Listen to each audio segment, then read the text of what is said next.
On June 30th, 2020, the People's Republic of China crossed a historic line by imposing a draconian national security bill on Hong Kong without approval from its parliament, the Legislative Council.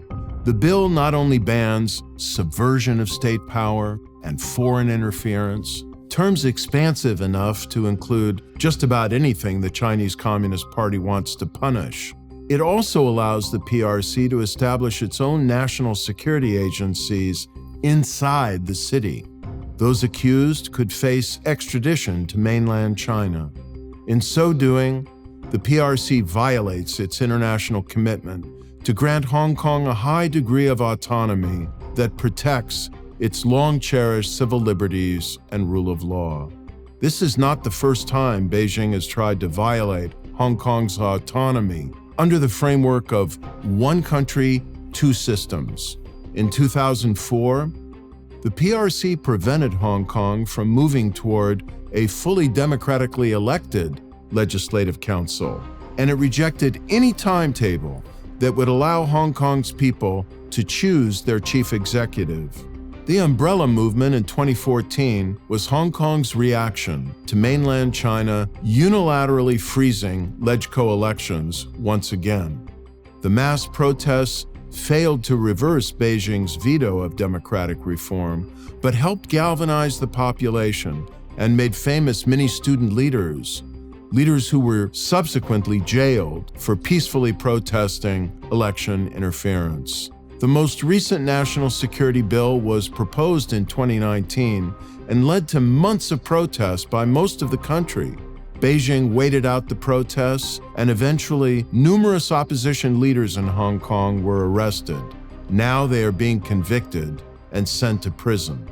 In November, China so violated the independence of the LegCo that opposition lawmakers felt compelled to resign en masse.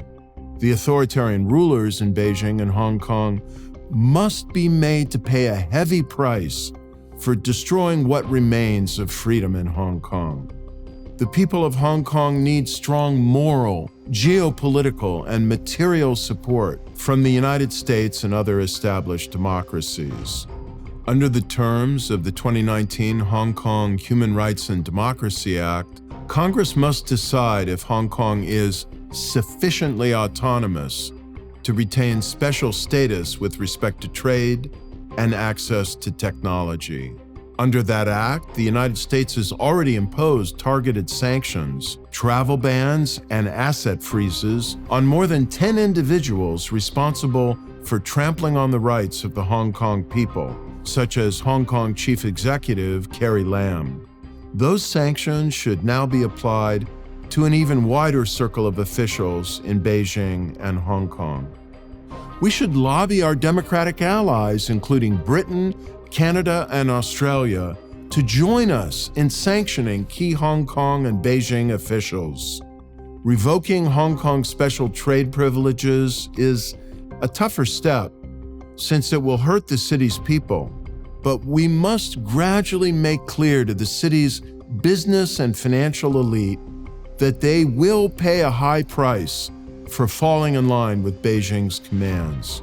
We should also do much more to help Hong Kong's independent media and civil society organizations.